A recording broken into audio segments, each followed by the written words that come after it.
But we believe in local national democracy, and that's what I love about Trump's first few days. I mean, it hasn't even been, it's so amazing how much he has done to reassert American nationalism and sovereignty.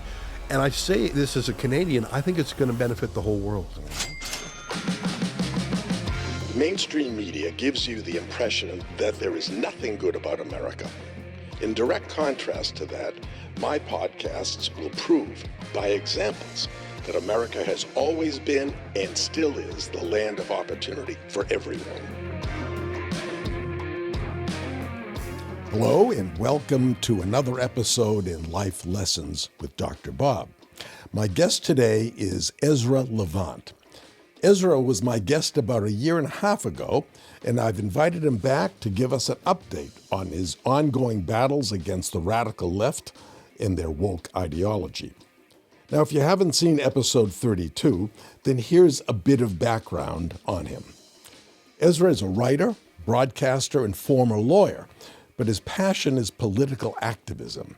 He spends most of his time fighting for conservative causes, primarily in Canada, where he is a citizen. His weapon in the battles against the leftists and their woke agenda is Rebel News, a media website that he founded in 2015 that is a platform for independent, fearless journalism that challenges political correctness and government policies that infringe on our freedoms.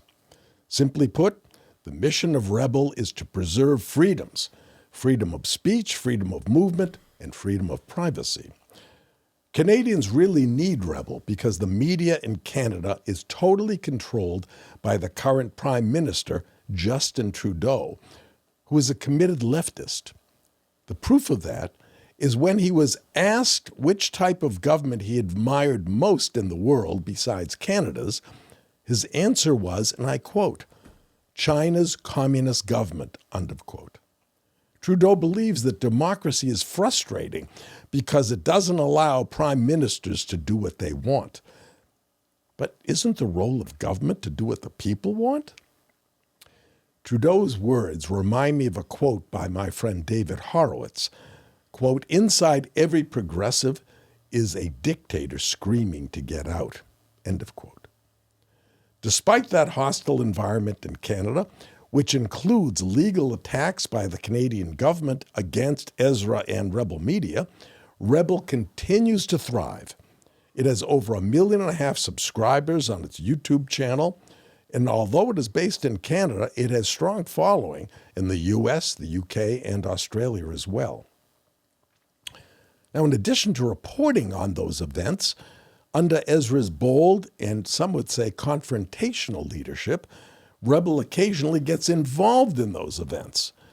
Ezra and his reporters often participate in protests, they rent billboards to promote their message, and they occasionally hire and pay for civil rights lawyers to defend individuals whose rights have been trampled on by the government.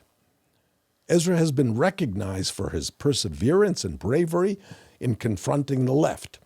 Just last year, in 2024, he was awarded the prestigious George Jonas Freedom Award that is given annually by the Justice Center for Constitutional Freedoms, whose mission is to defend the constitutional freedoms of Canadians through litigation and education. Ezra is here with us today to talk about the battles that he and Rebel have waged in the recent past and that they are currently waging. And as you'll see, those battles are not just in Canada. Ezra, welcome to the show. It's great to be back. There's so much going on in the world, and there's so much going on in America that affects the whole world. You've just returned from Switzerland, a long way from Canada, where you covered the World Economic Forum in Davos. What was the purpose of your trip there? Sure, the World Economic Forum sounds pretty banal. I mean, the world gets together to talk about economics. What could be wrong with that? There's a lot of VVIPs there. Billionaire businessmen, high-powered politicians, lobbyists, celebrities. But the trouble is, I think it's a kind of crypto government. What I mean by that is they actually cook up policies that they then pump out to the different sovereign countries in the world, but the World Economic Forum itself doesn't have the checks and balances that we want in a government. For example, it's owned outright by an almost cartoonish supervillain-like character called Klaus Schwab. Yeah. And he's an authoritarian by nature. There's no opposition in the World Economic Forum. There's no independent press. There's a lot of media there for sure, but they pay hundreds of thousands of dollars to be a there. player. Yeah, so they're not going to be negative, are they? They don't want to rock the boat. Right. There's no lobbyist registry, so we don't know who's zooming who. And you'll see after a World Economic Forum event, for example, Build Back Better. All of a sudden, all these prime ministers and presidents around the world are saying that same Build Back Better. Where did that come from? Klaus Schwab wrote the book called The Great Reset, saying that we can't miss the opportunity of the pandemic to basically bring in more socialism. So the World Economic Forum, they operate all year round, but once a year they have a get-together in this Swiss Alps, in this little ski village called Davos. It's very hard to get there. Intentionally. Yeah. And by the way, they book up every hotel room in town. So we bring a little crew, and we have to stay one town over. And every morning we take the train in. And of course, they don't accredit us as journalists because we ask prickly questions. So we're out. So you can't get in to the meetings. So we're outside the heavily guarded perimeter. But when these VVIPs, it's almost like the drawbridge comes down and they cross the moat to go into the town. Well, we're there and we're ready to scrum them. Great. Now tell me, was Greta Thunberg there this year crying about global warming or about her new cause, the plight of Hamas? Was she there? She wasn't here this year, but a couple of years ago she was. And we actually managed to scrum her. Now, you have to be careful when you're scrumming someone who's physically small and a woman. You don't want to come across as a bully. It's sort of deceptive. She's in her 20s now, but she looks like a child. Yeah. And she acts like one. Yeah. Yeah, petulant. So it's tough to ask her questions without seeming mean. I see. We did ask her questions, no good answers. One of the attendees who you attempted to interview, and I use the term buttonhole, was Paul Ryan. He's the former Speaker of the U.S. House of Representatives, but, he retired from the House in 2019, Ezra. Why was he there? What is special about Paul Ryan? And I could see he's walking around with his phone like he's very important, of course. And why was he there, and what did you get to learn from him? I asked him those questions. I asked who he was meeting with, what he was doing. Really, I was just sort of... It's unusual to see a Republican, even though he wasn't that rock-ribbed, a right-winger. This is a George Soros kind of place. This is George Soros's favorite get-together. And now Soros's son, Alex Soros. Bill Gates loves this place. So these are people of the authoritarian left. Right. What's a Republican doing there? Now, by the way, there can be a good answer to that. I bumped into the governor of Georgia a year or two ago. He said, I'm here to get investment and get jobs for Georgia. I'll go anywhere. Okay, that's not a bad answer. Good answer. I said, who you and meeting? Milei was there, right? From Argentina. Well, that's another point, is I will give them credit. Javier Milei, who's the most freedom-oriented guy you could shake a stick at. They invited him. And he was there. He was there last year and this year. In person. And Donald Trump gave an address this year by video. He didn't appear in person, so I will give them credit. I got to say, Dr. Bob, I was there last year too, and the two names that were on everyone's lips were Donald Trump and Elon Musk, because both men were a great challenge to the worldview of the World Economic Forum. Freedom and capitalism and sovereignty as opposed to globalism, socialism, and environmentalism. I think anything with the term world in it is bad, okay? Because their goal, like the World Health Organization, they want to be in charge of the health edicts and the health rules and policies of every country. That's what they want. And the World Economic Forum, it seems to me, wants to be in charge of the economy of the world, which means in charge of the world. Yes. In fact, Dr. Tedros of the World Health Organization was there last year. There's a lot of overlap between the WEF. Same goals, to control people. And last year especially was very much on censorship and fact-checking and machine learning AI to do the censorship by computer. So, I mean, there's a real European flavor to the World Economic Forum. Of course, it's based over there. And the American ideals of individualism, freedom of speech, firearms ownership, limited government, checks and balances, those are alien. Yeah. That doesn't apply there. So A year ago, all they could talk about was how do we stop Trump and his enabler, Elon Musk. This year, they had sort of 2 months of mourning to figure out how to deal with it because obviously Trump was elected in November. The World Economic Forum met in January. I expected it to be more funereal, but I think they had sort of worked through their grief a little bit. But a good sign is the attendance was lower than previous years, I understand. you know, I don't know the numbers. I believe it. Yeah, I heard that. But what's fascinating to me is, again, this is a place where they talk about reducing your carbon emissions and reducing the amount of meat you eat. But one of the things we like to do is we like to go to the private jet airport about an hour away because to get there, we had to take 3 planes and 3 trains because it's very hard to get to. But You're not getting there by bicycle, that's for sure. the VVIPs fly in on their private jets, and often a helicopter takes them the last hour. But here's the thing, the airport there, it's a very small airport. It's just for local flying and some people who come in for skiing. So you have hundreds and hundreds and hundreds of corporate jets coming in really over a few days. There's no room to park them all. So these private jets fly in from London or Dubai or Delhi or wherever. They drop off the VVIPs, and then the planes take off again. They can't stay there. There's no room. Right. They fly to another place. So they're park. double flying. Right. And by the way, I'm not against people having wealth. But these are the people who say you shouldn't be burning fuel, right? Exactly. Including this year, we bumped into John Kerry. Oh, tell me. Good. I mean, he's always there. He loves it, and I'll give him credit. He talks to us. Now, he doesn't give us... did? Every year he talks to us. And this year, there were 3 Rebel reporters and 3 of our cameramen. All 3 of us managed to ping John Kerry because he's always out and about. And he's so easy to recognize because he's so tall. I brought a clip of our scrum of him, and we asked him how he got there. Did he fly private? He said, partly. Okay, I appreciate the honesty. Well, we don't know if it's honest. And then I said, who do you work for now? Because under the Biden administration, he had a title of climate ambassador or something. Well, obviously he's not in that position anymore. I asked who he worked for, and he mentioned the coal billionaire, Tom Steyer. And again, I love coal. I get it every year in my Christmas stocking. That's my joke. Sure. But if you're working for a coal billionaire, but you're the guy against global warming, how does that... Anyway, here's the clip. You used to work for the U.S. government. Who do you work for now? Shouldn't you disclose it? I work in several capacities now. Can you name them, please? Well, if you like that, I'll have my office put them all out. I'm skeptical that you will, sir, with all respect. Can you tell me at least one of them? Surely you know. Look, I'm not going to put up with your ridiculous... It's not disrespectful. I respect you, sir. Are. No, you are. I'm asking who you work for, because it's not known right now. I work for Galvanize, Climate Solutions. And how long have you been working with them? Full time. I mean, I'll give him credit. He told me who pays him. He did say that. He was sort of candid about it.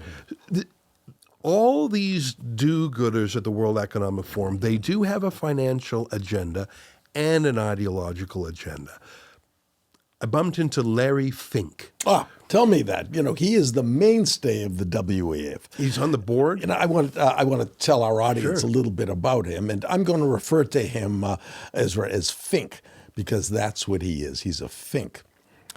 So for those of you who are not familiar with him, Fink is the chairman of BlackRock with over $8 trillion under management. That's trillion. That's 8,000 billion dollars.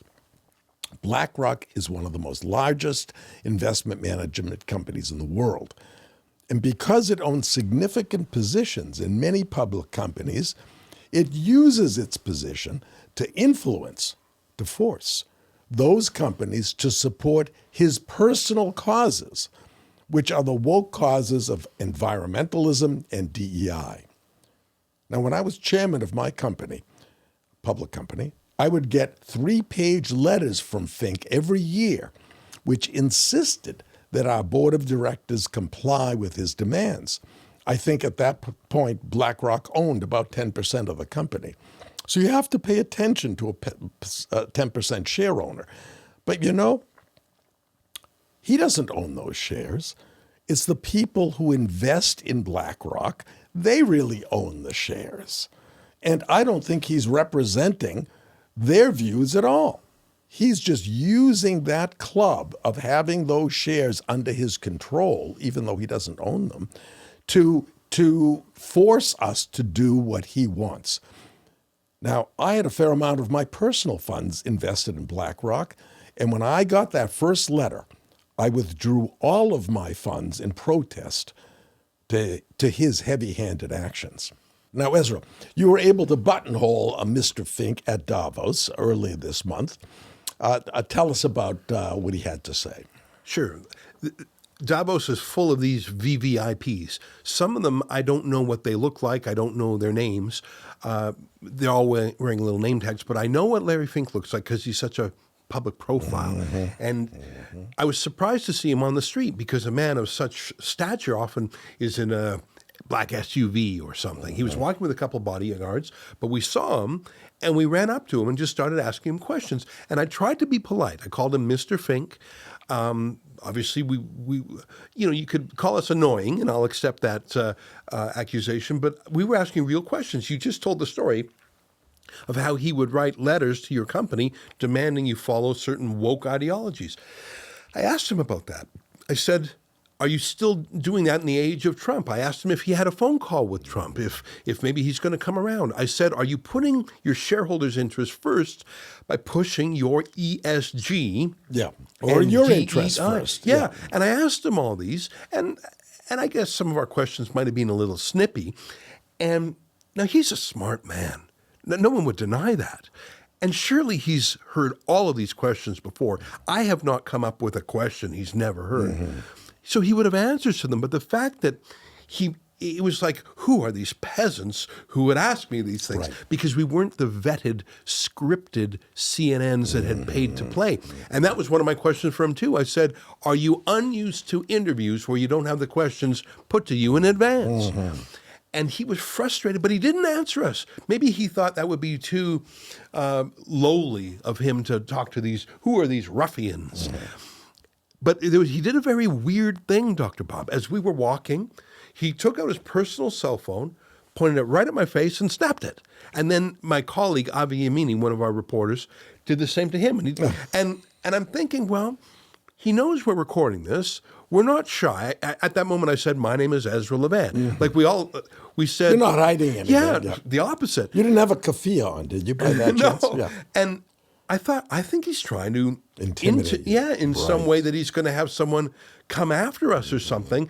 And I just thought it was a haughtiness. It was a lack of accountability. If you manage trillions of dollars of other people's money, you're a kind of public figure.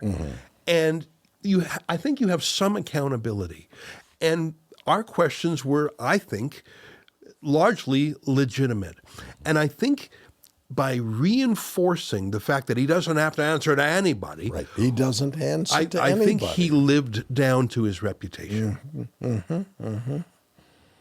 Now, I understand that Klaus Schwab introduced President Trump's video. Is that right? Yeah. I mean, and I'll give Schwab credit for having Trump. Well, I mean, it's a big bonus for Schwab. I mean, yes, it is. But how was it received? Do you know? Well, it was, I was not in the room itself, but I think everyone wants to know. I mean, remember, Trump was inaugurated on the Monday of the very first day of the World Economic Forum. It's a 5-day get-together in Davos. So people had not yet seen what the new Trump administration would be like. So they tuned in with genuine curiosity. Now, remember, not everyone at Davos is an ideologue. Some people are just selling a product or trying to get a grant. They're not all political. There's a lot of tech companies. The theme this year was very much artificial intelligence. So not everyone there is woke. Was Elon Musk there? Probably not. He wouldn't go. I think he's smart enough to not go. Right. And by the way, there are some jurisdictions in Europe that might arrest Elon Musk if he set foot there. I know that might sound outlandish, but you know the app Telegram. Yes. It's a social media platform by Pavel Durov was the inventor. He was invited to France by Emmanuel Macron for dinner. When his jet landed, he was arrested. And they accused him of the same things they're accusing Elon Musk of, which is allowing certain inappropriate conversations on the Telegram app. And I think there's a real question now of who's going to win this battle. Hey, Dr. Bob, I don't know if you saw it, but Mark Zuckerberg had sort of a come to Jesus moment with Donald Trump.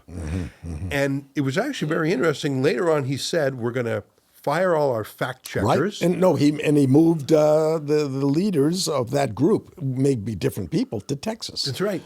Out of California. There was something very specific that Zuckerberg said. He said he was going to lean into free speech, not just in America, but he specifically said around the world. He alluded to Brazil, where they are very censorious, and Europe. And then the most important line that Zuckerberg said in my mind was he said, we're going to need the help of the State Department. What does that mean? Why does a private company, or public company rather, need the help of the State Department? Well, if you're going to be a First Amendment company around the world, you're going to run into trouble in the UK and France and Germany and Brazil, and you have to follow the laws of the land, or you have to shut down there. So it sounded like Trump and Zuckerberg had an understanding that if Zuckerberg strengthens free speech around the world, Trump will block for him. And Secretary of State Rubio, I'm very excited. That was amazing to me. Trump is not just freeing America. There will be a domino effect, because so many of the social media companies are in the world that we use in Canada, for example, are American. So when they turned towards censorship, that hurt us too. Right. And that's the world. And that's why I asked Larry Fink, have you talked to Trump yet? Because Trump, he's a curious guy. He likes to hobnob, but he's always got a deal in mind. And it sounds like, I don't know what the barter was, but he managed to get Zuckerberg on the free speech wagon. I wonder what would happen if Trump actually had a meeting with Larry Fink. Maybe he would I don't know what would, and that's why I was genuinely curious, because Bill Gates had a 3-hour sit down with Trump, and I'm not a fan of Bill Gates, but who knows? Maybe Trump can turn him around. I don't know. That's why I asked Larry Fink, and you would think that would be an easy one to answer.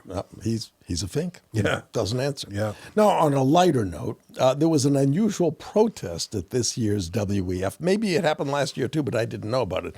The bell ringers. These old guys, big guys, and they had a yoke. Each guy had a wooden yoke around his neck, and on each yoke was a very big bell. So I think there were a couple of women, but they just accompanied.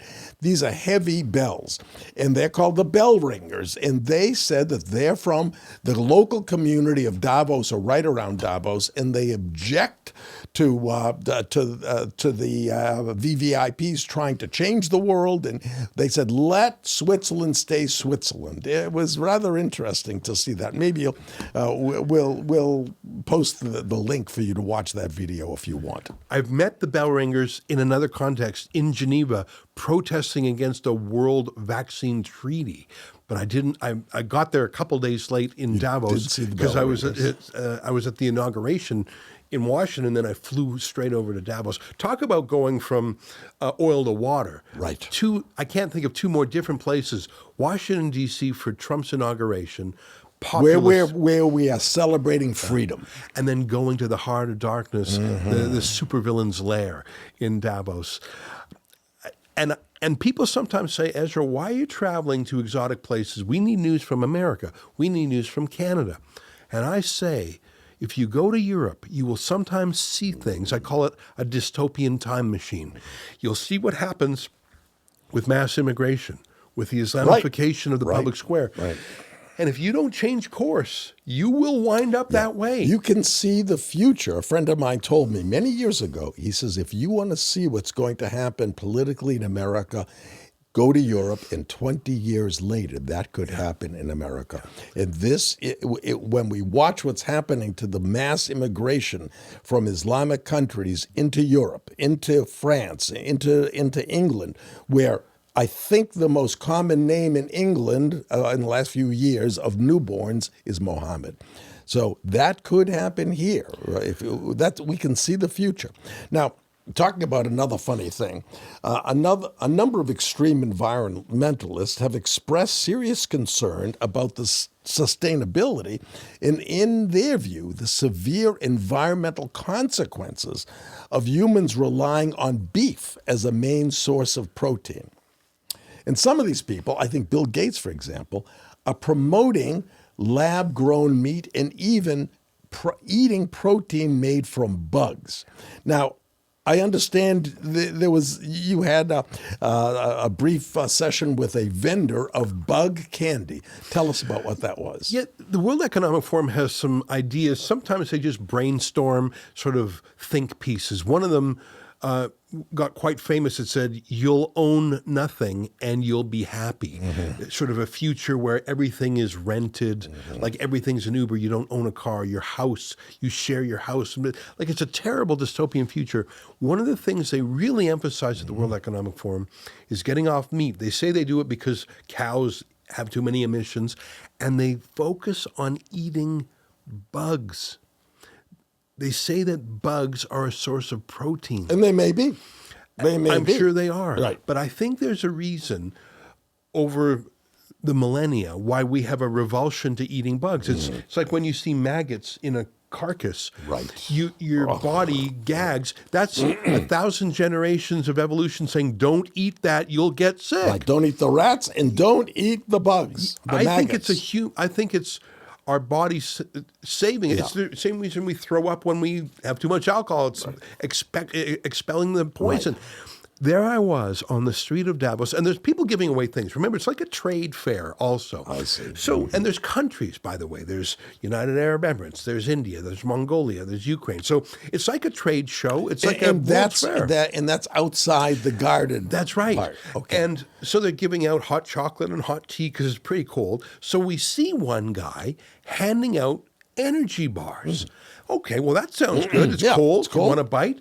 But I noticed that the box said insect protein, but not the bar. Oh. And you mean the box that held many bars? That's right. Yes, excuse me. Yeah.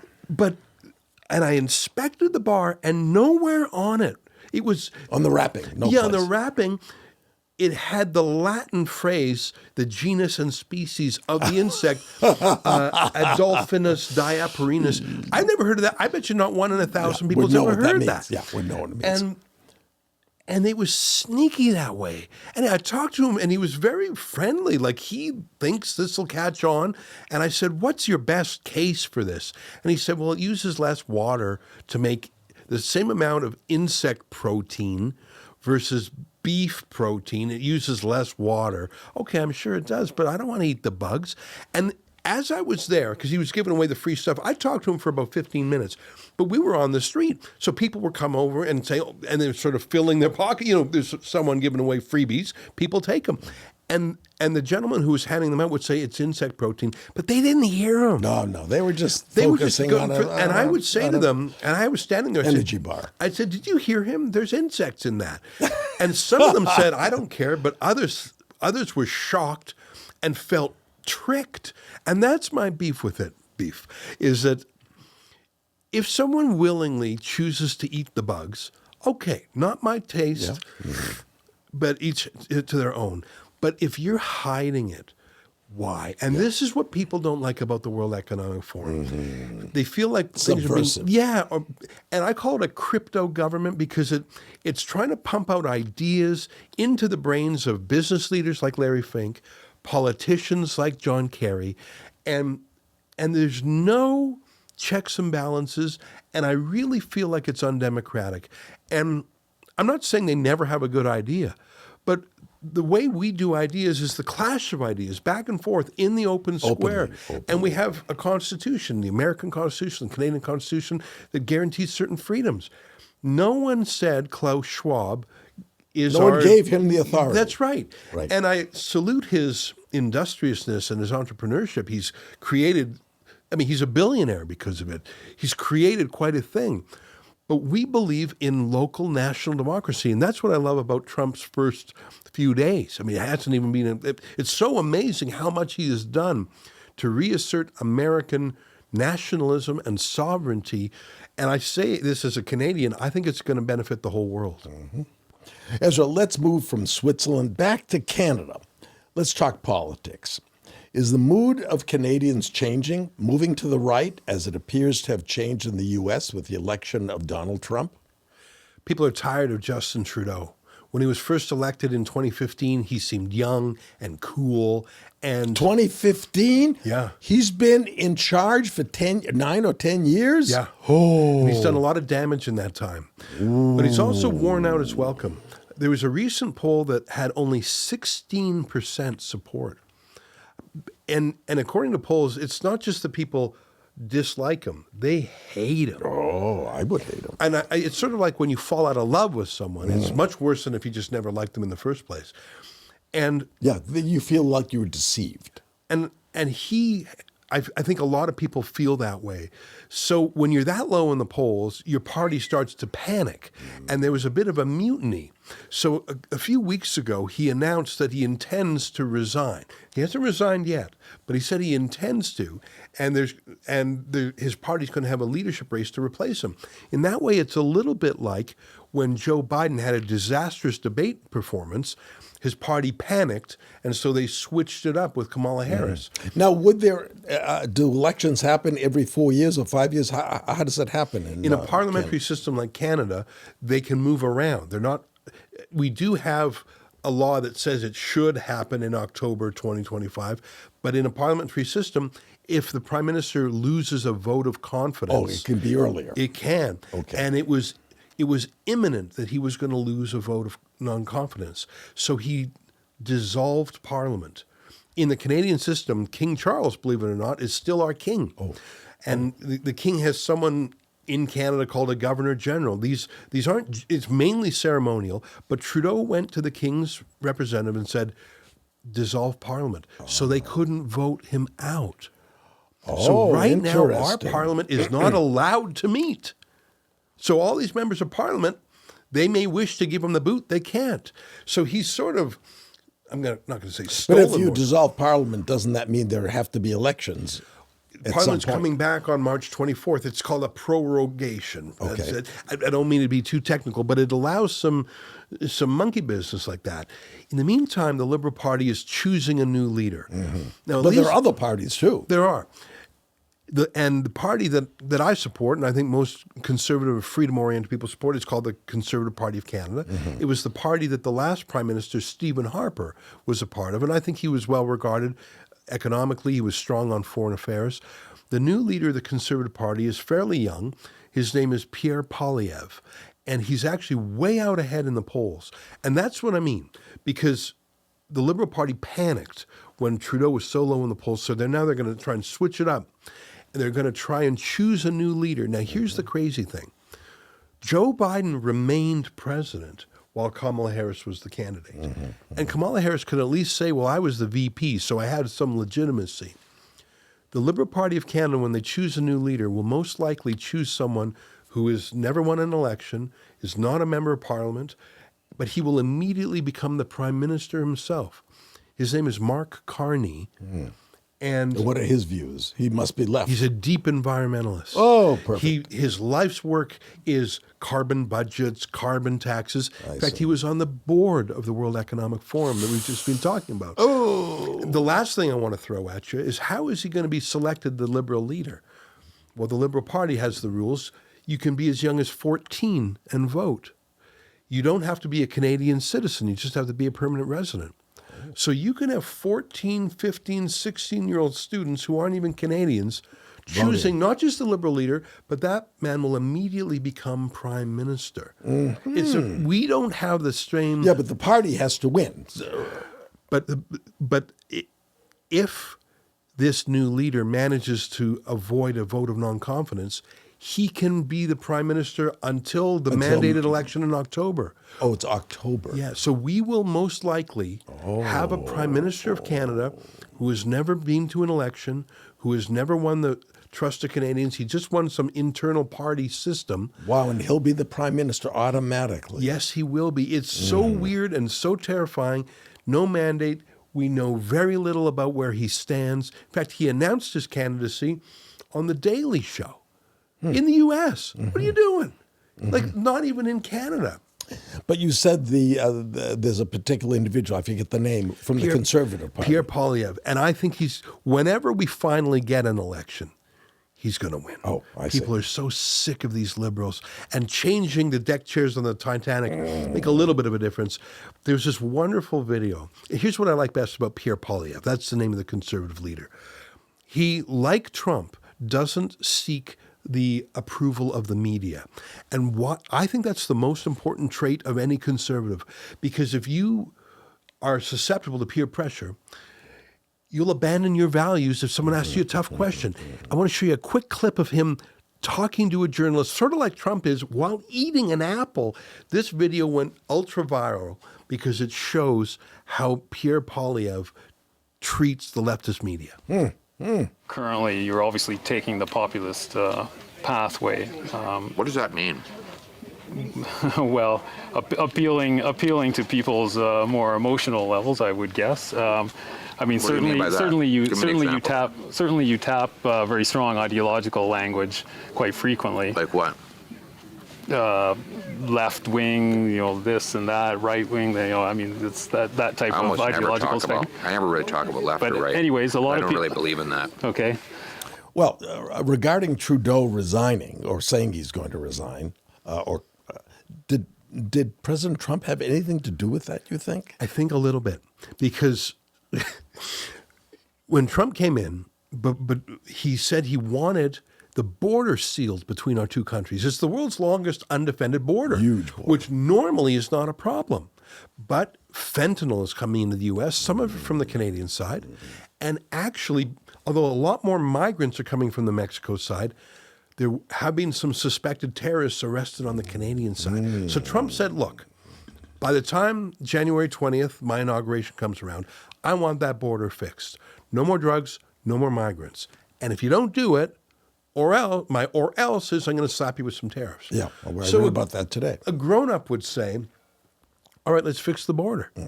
Why not? Well, because put yourself in the shoes of Justin Trudeau or his liberal successors. You're far behind in the polls. You hate Trump. That's the only thing you can claim as something positive. What could you do if Trump declares trade war on your country? Now you can be the anti-Trump hero. I see. And if Trump hurts your economy through tariffs, you can say, hey, this recession is not my fault. It's all Trump. So you recast yourself as the savior of Canada. You fight against Trump instead of Pierre Poilievre, and maybe you do a little bit better. Yeah, yeah. So there's all sorts of a moral hazard. The incentives aren't lined up because Trudeau or whoever succeeds him, they actually want a bloody trade war so they can be the hero. Hero to Canadians. So Trump, in a way, is helping him. And when Trudeau flew down to Mar-a-Lago for a bit of a one-on-one, Trump made a joke about, well, maybe you guys should become the 51st state. And Trudeau reacted to that in a way that Trump realized, oh, it's a bit of a sour spot. So Trump kept on jabbing on social media that Canada should become the 51st state. And Canadian pundits went nuts. The whole political class It went was a nuts. joke, obviously. First of all, Trump, being a conservative Republican, certainly doesn't want to bring on a country that has more leftists in it than conservatives. It would be another California in the Electoral College. Yeah, that's right. It'd be a California that's cold. But blue cold. And look, Trump's got a lot on his mind. Ukraine, Russia, Middle East, the economy, China. There's a gazillion things. He's not thinking about Canada all the time. Yeah. But Canada, oh my God, he talked about us. There's a bit of an inferiority complex sometimes in Canada. When America notices us, we get all excited because, normally we're ignored. So I think that Trump jostling Trudeau is one of the reasons that dominoes started to fall and he had to announce his resignation. Well, we'll see what happens, but it's in October. Well, unless there's a vote of Parliament to go earlier, it's going to be in October. But the leftists, the Liberal Party controls Parliament, probably. Well, it's a minority. I know it's sort of complicated, but there's a truly socialist party that has been propping up the Trudeau's Liberals the whole time. And they'll probably cut a deal with the new guy, too. And I know I'm getting into too much procedural arcana, but know this, Justin Trudeau is hated in Canada. And I tell you that because I think Donald Trump doesn't like Trudeau. And I just pray that Trump doesn't take that out on all Canadians. On all Canadians. Because we really are, in many ways, the number one ally, including the number one source of oil imports. I was born in a province called Alberta, which is something called the oil sands. And it's just what it sounds like. It's oil in the sand. And for It's like fracking. That's oil in shale, see. But this is sand. And you can get it out, though. And for decades, it puzzled people. How do you economically separate them? Well, they have a number of ways, including steaming it and centrifuges and steam-assisted gravity drainage. And they found a way. So the oil sands of Alberta, now that the technology is feasible and economical, there's 173 billion barrels of barrels proven. And there's sand. There's another 2 trillion what they call in place. That is, we can see it, we know it's there, but at today's prices and with today's technology, it's not accessible. But maybe in the future. But even the 173 billion that's there, that suddenly made that province of Alberta the third largest source of oil in the world after Venezuela and Saudi. Currently, they are the third right largest, now. Alberta. And so we're pumping 4.3 million barrels of oil per day to the USA. And that is as good as if it was coming from Texas or Oklahoma. Because you don't have and it comes through pipes. It doesn't have to be trucked, probably. I assume. And you it don't comes need from the pipes. U.S. Navy to guard the sea lanes in the Persian Gulf. Wonderful. Wow. And all the companies in Alberta are either American companies or they're Canadian companies that are traded on the New York Stock Exchange, so it's American investors. So it's essentially like you're buying American oil with American companies. And I think that partnership is so much healthier than America importing what I call conflict oil. I say Alberta oil, Canadian oil, is ethical oil compared to OPEC conflict oil. It's sort of like diamonds. Yeah, or Blood free diamonds. trade coffee, fair trade coffee. Yeah, I get it. And so that's why I'm a little worried when Trump talks about putting tariffs on Canadian oil. Don't drive that oil to find another. Yeah, don't, because China wants it. Yeah, other people want it. Yeah. Ezra, you are fearless. You faced and survived lawsuits by individuals in Canada, and you've even been arrested and faced prosecution by the Canadian government. Tell us about some of the confrontations that you've had with the government. Let's start with your publishing photos of Muhammad quite a while ago. Yeah, that really set me on a certain path in life. About 15 years ago, I owned a magazine, and when the Danish cartoons of Muhammad were published in Europe, it was a huge news story. There were riots in Africa. People were killed. Yeah. But almost no media showed what the fuss was about. And when you finally looked at the cartoons, they weren't that spectacular. They were just cartoons. So I had this little magazine called the Western Standard, and we published it. And our viewers loved it. They loved being treated with respect. You can make up your own mind. And we weren't endorsing the cartoons. It was like a prosecutor putting a piece of evidence to a jury. Here it is. Here's the Exhibit A. Basically, and I didn't see the article. I'm sorry, I didn't have time to look it up. But basically you said, here are the cartoons that were published in Europe. Exactly. That led to riots. Yeah, and we talked about how not all Islamic sects hold that you can't depict Muhammad. Oh, I didn't know that. And I thought it was a very thoughtful treatment. It wasn't spectacular or scandalous. But we were hit with 2 complaints from something called the Alberta Human Rights Commission. And we were prosecuted for almost 3 years. And I still remember the exact wording of the law. When you go through a prosecution for 3 years, you remember it. We were charged with publishing something, quote, likely to expose a person to hatred or contempt. Give me 1 minute to unpack that. Likely to. That's a future, what does that mean? That's future tense.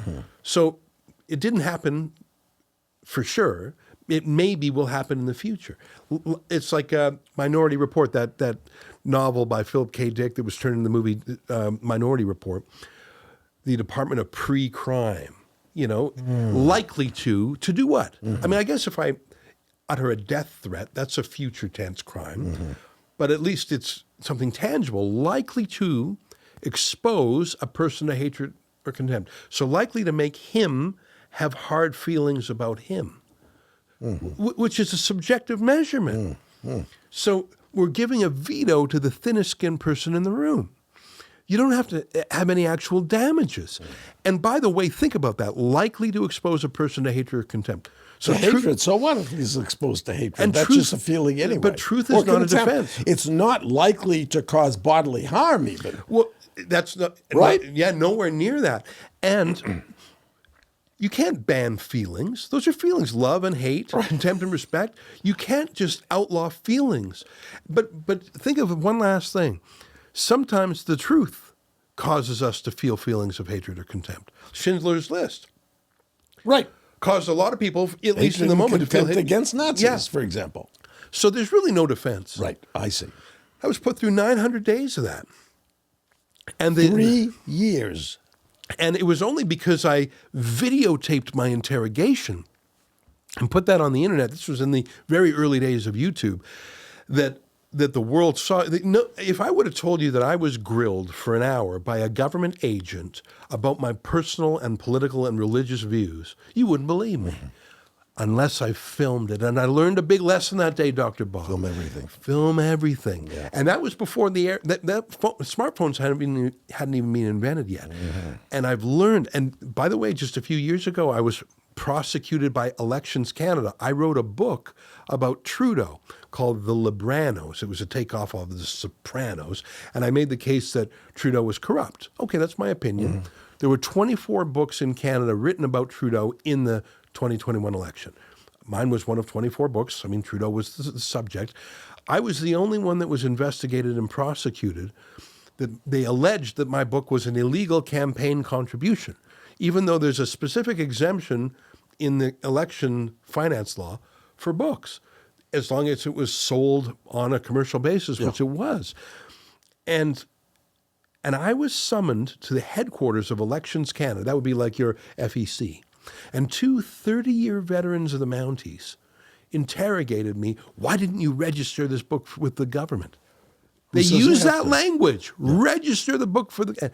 And again, Dr. Bob, I learned my lesson from the last time. I brought in a hidden camera and I filmed the whole interrogation of these cops. Now, in the end, it didn't save me. I was convicted.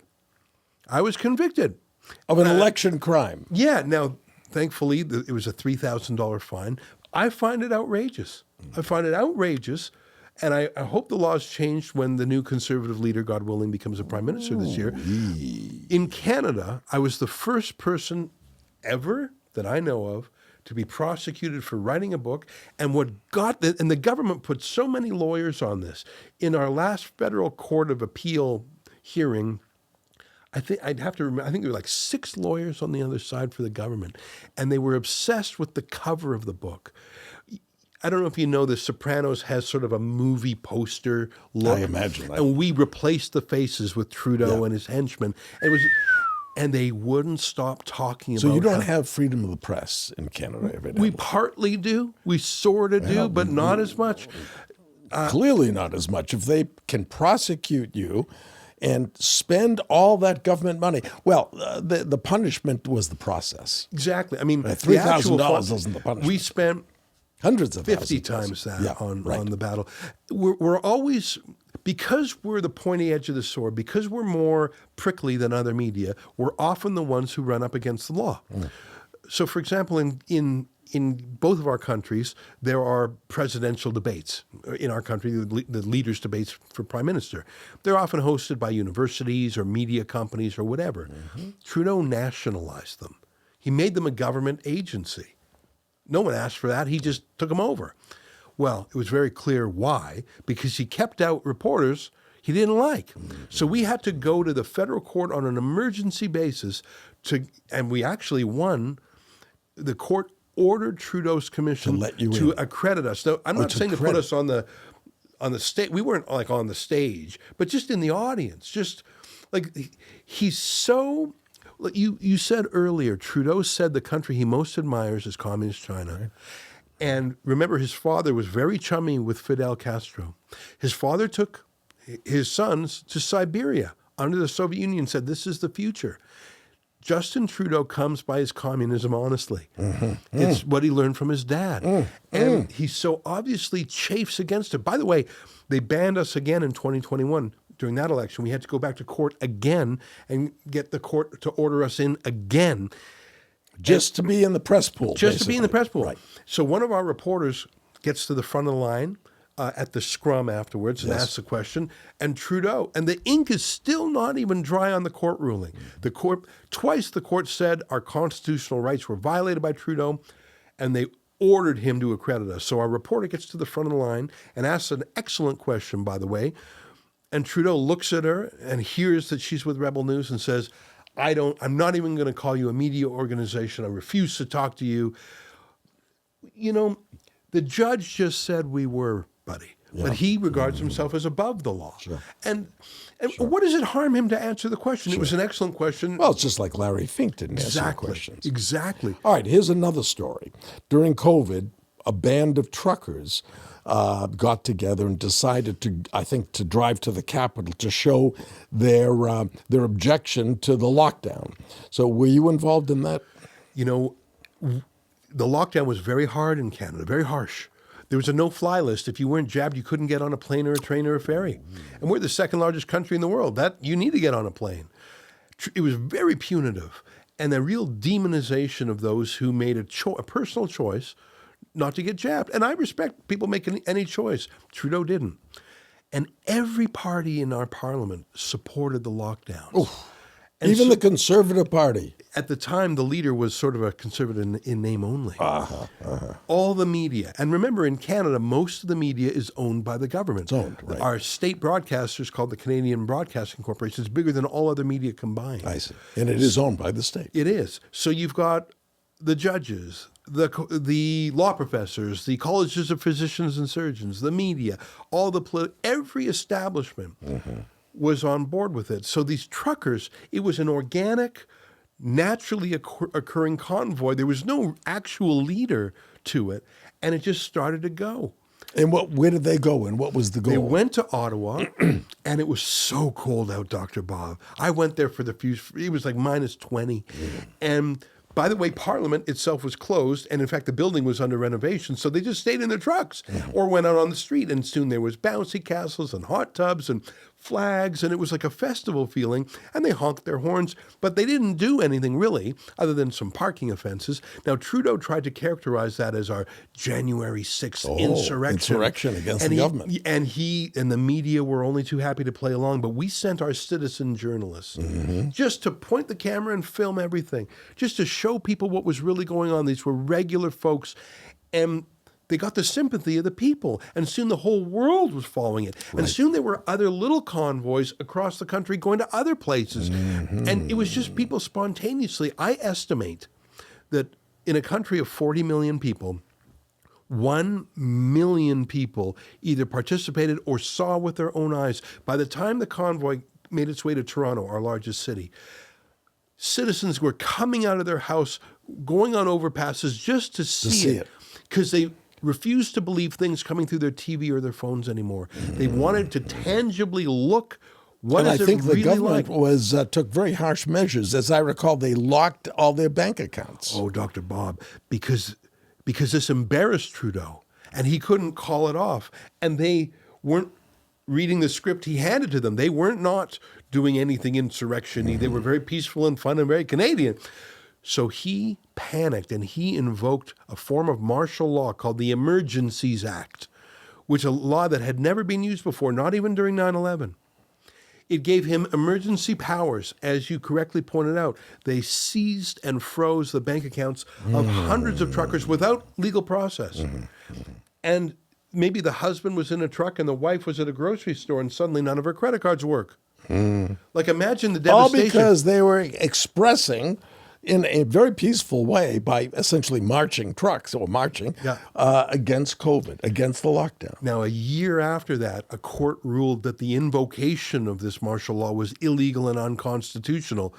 But in the moment, you saw his dark side. You saw the side that loved Cuba, and that you loved covered China. That. You covered we that, did. Right? In fact, I was worried, Dr. Bob, because we were not we were not truckers ourselves. We were embedded with them, filming them. I gave a little speech to the truckers, and we hired lawyers for the truckers. Our lawyers went to Ottawa and went cab by cab of the trucks, giving out, here are your rights, and we'll help you. So when they froze bank accounts, I was worried they were going to freeze ours, because all it would take is one phone call from the finance minister. So you know what we did? We paid off all our bills, and we prepaid our entire staff a month's salary. Great, smart. And because I knew that if they shut our bank down, our people cannot afford to skip. Right. And there was such a team feeling. We knew we were in a moment of history. And that month of February 2022, our little ragamuffin company with citizen journalists, like our scruffy little company, had 400 million views and impressions. Fantastic. Which is as much as the state broadcaster got. So the fact that we simply told the other side of the story, I believe we have some paternity in the world knowing what happened. And our little, I say little, they're amateur, they're citizens. Our reporters were interviewed all over the world, not just from Fox and OAN and Americans, but UK, BBC, Australia, Germany, whatever. because we were the only people actually standing Covering it. on the ground. Yeah. And no one trusted the state broadcaster. That was our time to shine. And it was almost like we were built for that moment. And you know what allowed us to do that? We don't take government money. 99% of Canadian journalists take government money, and serious amounts. So obviously you get a phone call from the government, you're going to back do what off. they say. Yeah, you're basically an employee. Okay, fantastic. Fantastic bravery, and the effect was great. Okay, the effect was great. The world learned about it because of Rebel News. Now, other areas. You've been to London, and you know Tommy Robinson. I think he actually worked for Rebel News for a while. Yes, he did. And he was a Shillman Fellow. Yes, he was. Yeah, Yes, he was. Yeah, you got to be careful about that. But I think he's doing a great job. And he's lately. Oh well, you tell the story. He's been covering the Pakistani grooming gangs. Yeah. It's a very difficult subject to talk about. And the word grooming gangs hides how brutal they are. Right. They're rape gangs. They're rape gangs who target children. Children. Girls as young as 11, 12. They trick them. Oh, would you like candy? Would you like a cigarette? Would you like to ride in a real car? Would you like a real boyfriend? Okay, now I gave you some candy. Now let me take a picture of you without your shirt. Okay, now I'm going to extort you. I'm going to show this to your mom unless you sleep with me. Now you have to sleep with all my friends. Now you have to do that every night or we're going to burn your house down. Do you see what I mean? They're extorted and trapped. And this is happening where? In Pakistan? No, my God, we're not worried about all Pakistan. All over the United Kingdom. There's a city called Rotherham, 100,000 people. So 50,000 females. Yeah. How many are not children or not elderly? 1,400 girls in Rotherham were raped. And when I say raped, I don't mean raped once. I mean raped every night by, in some cases, dozens of men. Now, this was detected, and more than 80% of the rapists were Pakistani Muslim. And the government knows about this? They or knew doesn't about know it very quickly because you're going to detect that. Child welfare, doctors, nurses, social workers. But everyone covered it up. They finally had an inquiry into this. Why did everyone collude to cover it up? There's two answers. One is some officials were participating in it, including Pakistani Muslim police officers. But more importantly, the white indigenous British were afraid of being called racist. Oh, I see. Islamophobia. Because 80+% of the rapists were Pakistani Muslim men. Yeah. And almost 100% of the girls were working class white girls.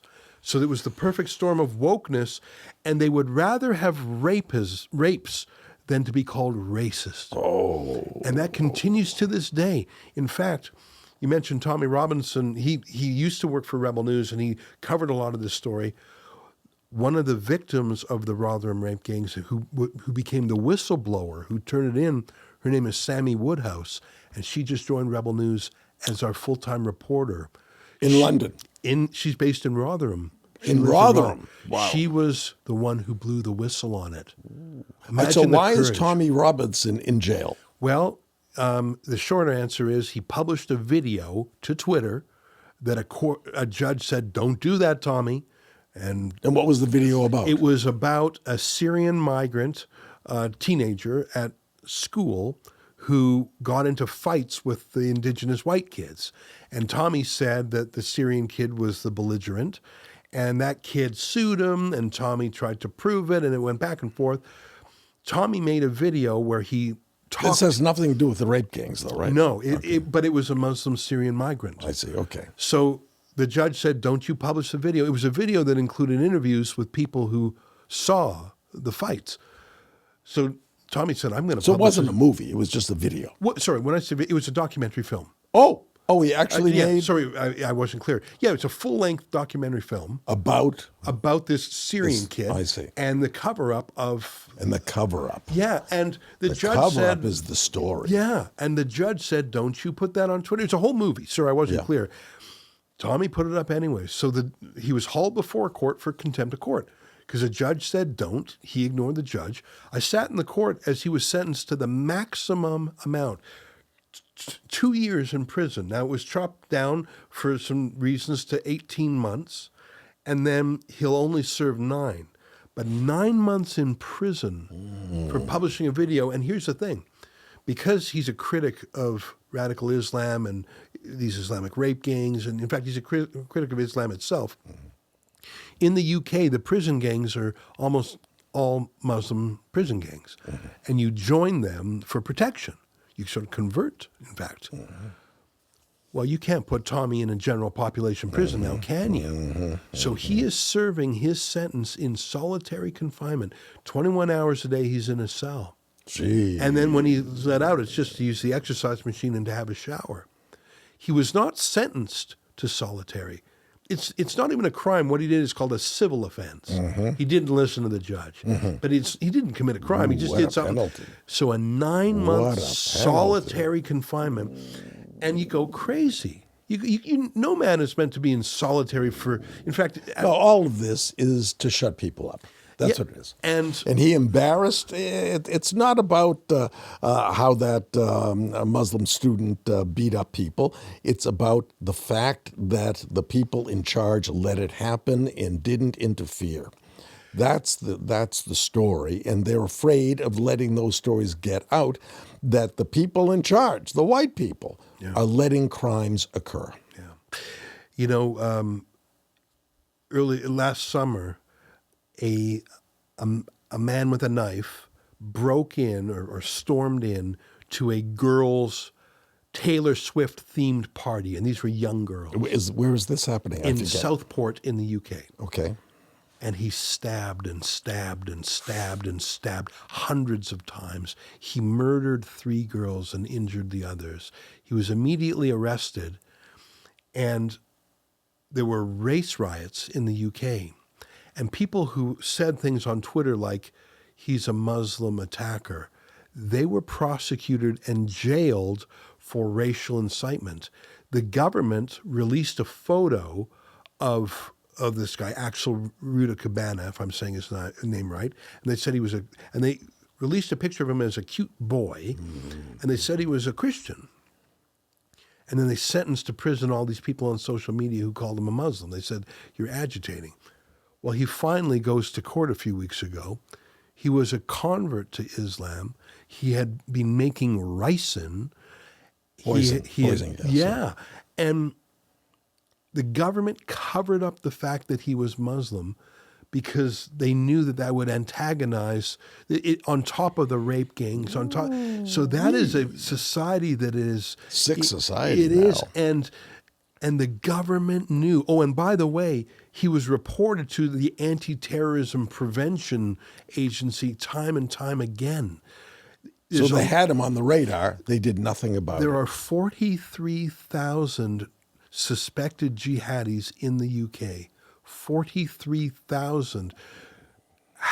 You can't even track them. And what does it even mean to track them? Because suddenly they go stabbing. But you can track and arrest the Caucasians who mention that somebody's a Muslim. In fact, in the riots, their new Labour Prime Minister set up a special 24-hour-a-day court just to put through as many cases as possible. And his response to the Southport stabbings was to arrest Islamophobes.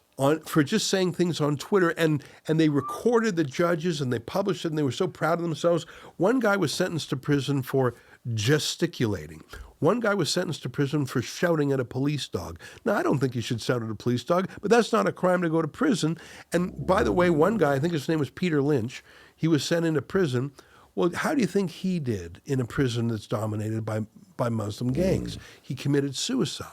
So you have terrible things, and they call it two-tier justice. They call him two-tier Keir. That's the name of the prime minister. It's pretty tough over there, Dr. Bob, and that's why I say I go to the UK. I go there fairly often because it is a time machine if we want to look at our future, if we don't change course. And that's why what Donald Trump is doing is so exciting.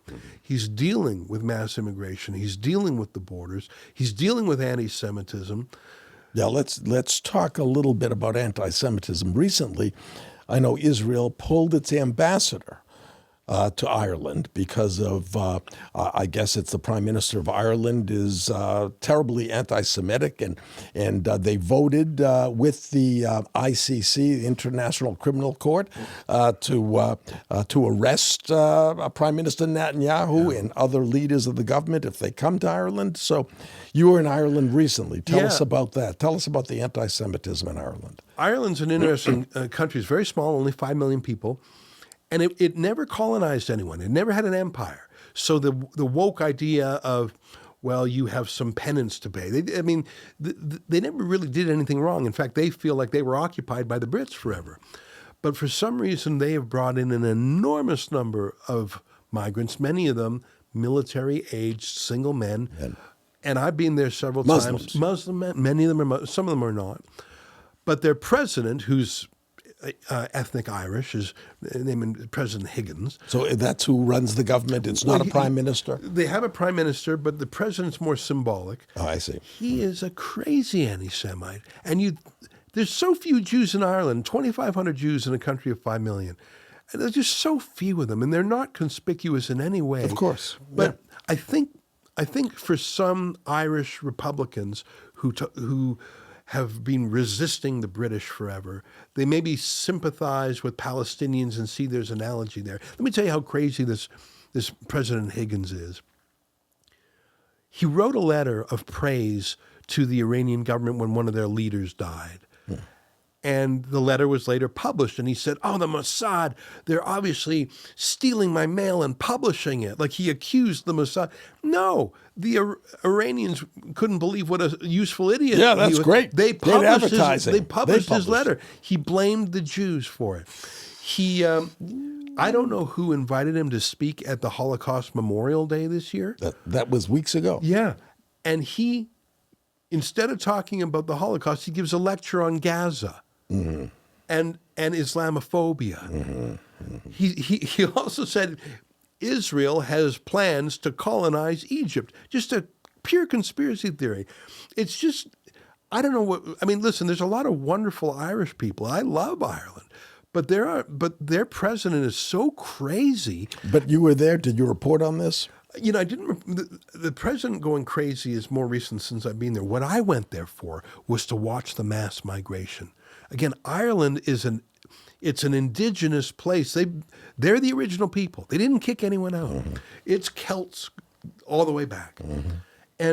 And is there a lot of immigration from Arab countries into Ireland? In the last 10 years, it's gone nuts. I see. Let me tell you about a little village I went to called Dundrum, in the most beautiful place. This is how long ago? 6 months ago, maybe. Oh, recent. Okay. And I want to hear it. It's like a picture postcard. And why did you go to this small little village? Because I heard what was going on. 180, 200 people in this village. That's the population of the village. Of Dundrum. It's so small. 200. And there's this one hotel that also serves as like the lounge and the country club. It's a social hub. The government signs a contract with the hotel owner, who's an American, to take it over and turn it into a refugee camp for 240 military-age migrant men. Immediately, the indigenous population of Dundrum is now a minority in their own town. Immediately. And they don't know how long they're going to be there. They don't know who these people are. I've in another part called Coolock, which is a neighborhood of Dublin, there's this obsolete empty factory. It was a paint factory. The government wants to put 500 military-age migrant men in sort of containers in this big factory right across from like a kid's play place and an arcade and a movie theater, like just to dump 500 foreign men to do what? Who are they? What are they? I mean, what I described earlier, the rapes of Rotherham, I don't know if that's going to be replicated in Dublin and in Dundrum and in Coolock and all these places. It's madness. No consent from the local population. And these people who are coming, they're not running away from bombing in the Ukraine or bombing in Syria. They're just coming in because they want to be in Ireland. A lot of them walk across the border. If you know from the Northern map. Ireland. Yeah, Northern Ireland is actually part of the United Kingdom, so there's a land crossing into Ireland. And these people just walk across and say they're refugees. You're not a refugee if you're in the UK. If you came from the UK, yeah. right. Now, Ireland did take some Ukrainians, and I heard that they actually fit in fairly well. Well, probably families. Yeah. Right. Not just They're military being kicked age out men. to make... And the military-age men are fighting in Ukraine. They're not leaving the Ukraine. I would There's some imagine. beautiful canals in Dublin, and all these migrant men have set up tents there. And I just went and I asked people where they're from. They would say Pakistan, Syria, Palestine, they would say. They are importing dangerous people who they do not know. And I can tell you there's no direct flight from Syria, Afghanistan, Pakistan, No, you have Palestine. to go through another country. Yeah, and so... And if you land in another country, you're no longer running away to save your life. You're in a place. It's so confusing to me. I want Ireland to be Irish. Yeah. I want Italy to be Italian. That's diversity. I don't want every... The world is diverse that way. Yeah, you don't have to have every country be diverse. Okay, now, recently, matter of fact, you were arrested in Toronto, I think it was, for attending a anti-Israel protest. Tell us about that. Yeah, I live in a pretty Jewish neighborhood, and since the October 7th terrorist attack on Israel, there's been every Sunday some Jews wave Israeli flags, and that's great. But for the last few months, pro-Hamas activists drive into this Jewish neighborhood and intentionally going to a Jewish neighborhood. Right, and it's a residential neighborhood. Yeah, I see. And they have huge loudspeakers and they shout anti-Semitic things and they scream and they have swastika signs and they reenacted the death of Yahya Sinwar, the head of Hamas. They had this chair that was covered in fake blood. They had a guy wearing a keffiyeh over his face. They were like doing a cosplay, like they were reenacting Yahya Sinwar's last moments. It was astonishing. And Canada has hate speech laws, and the cops are right there. And I'm not a big fan of hate speech laws, by the way, but the cops are. And they were just doing nothing. So I saw this on social media. It's just a few blocks. They were inciting the Jewish community, right? Yeah. That's what they're doing. Yeah, and they came from far away right into the heart of this Jewish neighborhood. So I just went there. Just quiet. I wanted to take a video of this. I couldn't imagine someone doing this reenactment of Yahya Sinwar. And praising him, obviously. Right. So, and for those of you who may not remember, Yahya Sinwar was the leader of the October 7th, 2023 massacre of the kibbutzim and the rave, the dance party in Israel, where over 1,000 people were killed. Yahya Sinwar was the leader of that. So I go with my camera and I introduce myself to the cop and I said, I'd like to take a picture of it. So actually the cop sort of escorts me to this Yahya Sinwar thing, but then pushes me out very quickly. And, it didn't bother me that much. It's public space? Yeah, it's just public space, public sidewalk. And I could imagine him thinking, all right, it's going to get rough. We're going to get Levant out of there. So I'm standing on the sidewalk and another cop comes and says, and we're far away from the Yahya Sinwar reenactment now.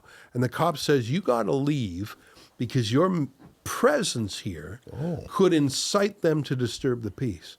I said, How well, about the presence of all these Hamas supporters inciting the Jews? Well, that's what I said to the cop. I said, so you basically whoever's the baddest behaved has a veto. And the whole time I was bantering with the cop, I was filming the whole thing. Good. My entire conversation with the cop was filmed. And he said, you leave now or you're going to be arrested. And I said, no. He said, why not? I said, because I'm a citizen. I'm a Jew. And I mentioned that because the Hamas people wanted me out because I was a Jew. They were hollering that. And they were paying attention to the Hamas protesters, the pro-Hamas And the protesters. cop said, your presence on this sidewalk could incite them to violence. I'm arresting you. He handcuffed me, frog marched me to the police car, searched me, put me in the back of the police car, took me to the police station, searched me again, put me in a jail cell.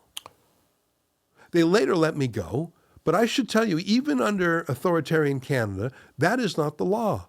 You can't arrest a peaceful person doing nothing wrong because someone else... Your presence could cause them to break the law. And that's the police doing the path of least resistance because they know the Jews aren't going to have an intifada, the Jews aren't going to have a riot. No, that's right. But these excitable Hamas folks, many of whom are not even Canadian nationals. Yeah. And that's why I like Trump saying he's going to deport foreign nationals who foment hatred. Absolutely right. Take away their student visas and everything else. Right.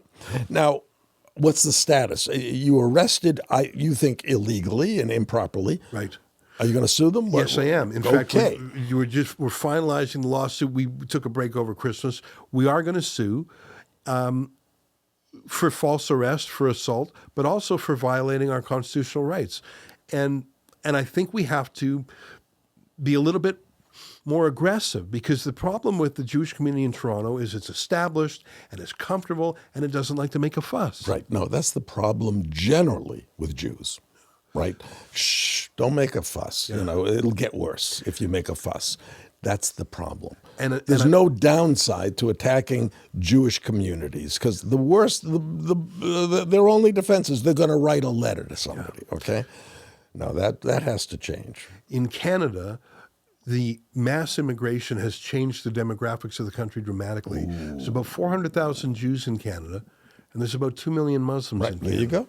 And so Justin Trudeau and the mayor of Toronto, Olivia Chow, they're going to kowtow to the Muslims. Count. They can do the math. Right. Now that you're here, and I know you landed recently in L.A. and you had some experiences in L.A. Tell us about what you did in L.A., basically the fire. Sure. I mean, that fire was astonishing and heartbreaking and it claimed a couple dozen lives. But mainly it was... I don't know, I just felt like it was at least partially avoidable. Mm-hmm. The mayor skedaddled off to Africa, even when everyone knew the danger was coming. And the reservoirs were empty, and the fire hydrants weren't pumping. And then even after it was over, the mayor was saying it would take an enormous amount of time for residents to be allowed back in. It would take 18 months for the debris to be cleared. And I thought the government's actually compounding. The government didn't stop the fire. They're compounding every problem. Then Donald Trump flew in and he said, no, those residents should go back tonight and we got to speed it up. And I thought this is a fascinating battle between a communist mayor of LA. She really is a communist. She really is a communist, yeah. And Donald a lesbian Trump, too, is that correct? I don't know about that, but it wouldn't surprise me. Yeah. The three leading fire officers were lesbians. Activists. Yeah. That's DEI for you, right?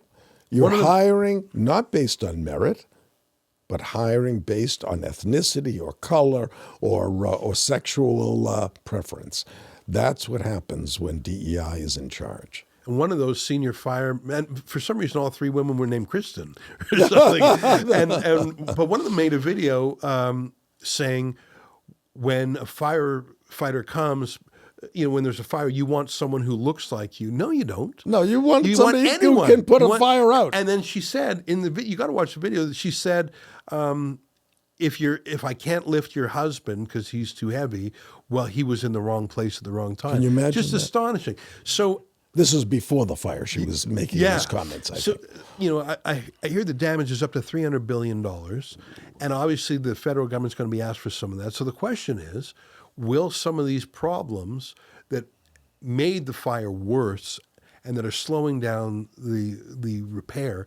Will Trump force some changes in California? I think the states have their own constitution and they have their own laws, and this is not a federal government issue. But if they want money from the Feds, that's a different story. Can Trump, the master deal maker, negotiate for certain things in return? Yeah, I don't know. But these are state problems, and they should be state problems. God forbid the government now will appoint another office in another building for fire control on the entire continent of the United States. That's not where it should go. The people of California, simply put, have to vote in smarter people who will do what's right for them, not what's right for some little lizard or some fish or something. We are residents of this planet too. We have to take care of ourselves, and occasionally you have to make a trade-off against some species that may be extinct. The conservative-leaning candidate who ran against the mayor came pretty close. His name is Rick Caruso. And he has a large mall right in the heart of Pacific Palisades. And he's a developer and a businessman and an entrepreneur. And he had private fire crews and private water trucks saving his whole mall. But he did that ahead of time. Right. He anticipated that, and that's what people have to do. Exactly. If the government isn't taking care of you, you have to take care of business. Well, there's so much to talk to you about, Ezra, but we are limited. But you'll come again. This is number 2. There could be a number 3. And there's always more news. There's always more things to report.